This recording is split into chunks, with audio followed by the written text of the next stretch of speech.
Welcome back to Wisconsin Family. We are out here at Capitol Brewery in Middleton, and we are having a lovely time with lovely weather. It's a great day outside to be outside. It is, and lovely company.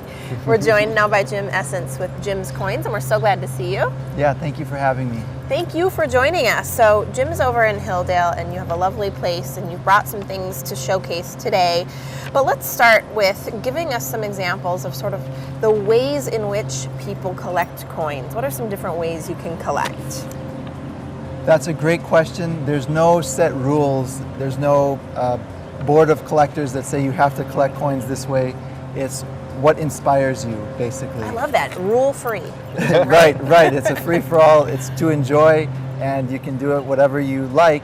Just to inform your viewers, I will provide some examples of how people collect coins, and maybe that will inspire them, because that's a big part of collecting is just exposure. Mm-hmm. And you know what? I think I like that too. You know, that kind of inspiration happens a lot.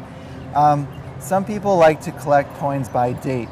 Okay. For example, all the Lincoln cents, it starts from 1909 and it goes up to the present, so they could collect each one by date. Here's Buffalo nickels by date. Okay. Really neat to see all the dates and mint marks there. Such a nice book too. I like the way that that's displayed. Yep. There's lots of different ways to display the items as well. Here's a short set of Walking Liberty halves from 41. The kind of the wartime years up to 47. Oh, wow. In nice condition in a hard Capitol plastics holder. Something that people enjoy collecting. And that way you could put it on your wall, you could display it easily as well. Here's a Franklin half set, again by date and mint mark. That's very cool. It gives you sort of a blast through history to think about. I mean, you know, there's all kinds of coins, but to me, even in particular, the types that we don't carry anymore. I mean, half dollars, you can't, it's just interesting. It takes you back. Can think back in the 40s and 50s when these were actually used, everybody was using them. It kind of brings back a whole, like it puts you in a new world to really, see it those. Does. Yeah, absolutely. Yeah. Transports you. Yeah. And we've got some other examples here too. Right. Other ways to collect coins are by type. For example, one type of everything, like you'd have one Franklin half, one Walking Liberty half, one Buffalo nickel in top grade, or as much as you could afford, 1 cent, and then you have a type collection. Here's some of the types. Here's a Morgan silver dollar from Carson City, in very nice condition. Very nice. A lot of people love to collect that idea too, because it gives you sort of a variety of different things. So you get to kind of do one of each, and then have an example of each. Yes. It's really neat. What's this one? This was a penny? Right, this is one of our specialties. It's actually a mint error coin where it was struck off center. Oh, and so people like to collect those, and that opens up a whole new realm, different types of errors. Yeah. People really enjoy that. And here's a currency that goes with it, a $5 with one of the printings missing. Oh, how funny, it's a one-sided.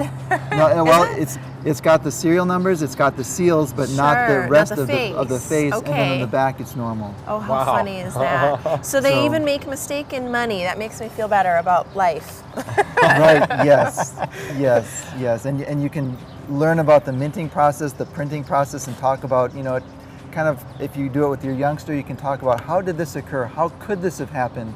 And all the different errors, and it kind of gets the mind, I imagine that's a great way to kind of get, if you want to start collecting coins with your kids, that's a great way to start doing it, is start asking these questions like, what do you think happened here to this penny, or why did that happen? Yes, exactly. When do you think they may have used, a coin like that, things like that. Absolutely. Yes. I think it's great. And what's interesting about some of these misprints, or some of these, is they didn't throw them away, or decide not to use them, and this mistake has then become more valuable. Right, yes, it shouldn't have gotten out of the mint, but when it gets through their quality control, then it does become more valuable. Yeah. I like that. That's so interesting. So obviously we're talking about, what's this one here? Well, this one is that's a silver bar. Okay. Usually people think of investment, but it's so cool to look at and to hold that people also like to collect the precious metal just for the fun of owning it. Sure. In addition to the investment. So this is a silver bar. Another interesting thing that people get into is this is the toning on the coin is rainbow. This would be like a $60 or $70 coin without the rainbow, but with it, you know, it adds a few $100s to it. Wow. And that's just the natural way that the silver oxidized. Oh wow. Okay. So, and people collect different colors and different patterns. And so it's really another fun way that people collect coins. And we talked in one of your previous segments last time you were on, in fact, about how polishing your coins is something that is typically not desirable. You don't want to do that. You want to keep it kind of in that original state. Right. Some people might think, oh, that's dirty, clean it, but Right. they would be cleaning off money and desirability to collectors. Yeah. Wow. Wow, that's great. Interesting. So what's the best way to get started? What do you think?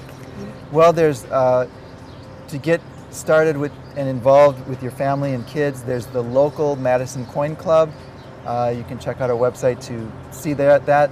There's the Madison Coin Club, there's the State Numismatists of Wisconsin Club, there's Central States Club, there's the National American Numismatic Association, and all these places have meetings, and there's also the Boy Scouts. I've given talk at Boy Scouts, you can talk about it there. Just when you're getting into it, you can talk about, you can bring coins for show and tell at school, do talks at show and tell, a lot of different ways to get involved. Come in, bring the kids in and shop and get them interested in history. I just love that concept. I think that's so fun. Yeah, it's a fun hobby for the whole family. Jim's Coins is over in Hilldale. This is Jim Essence. Thank you so much for sharing all this with us. We appreciate it. Thanks a lot for having me. We'll be back with more Wisconsin Family coming up next.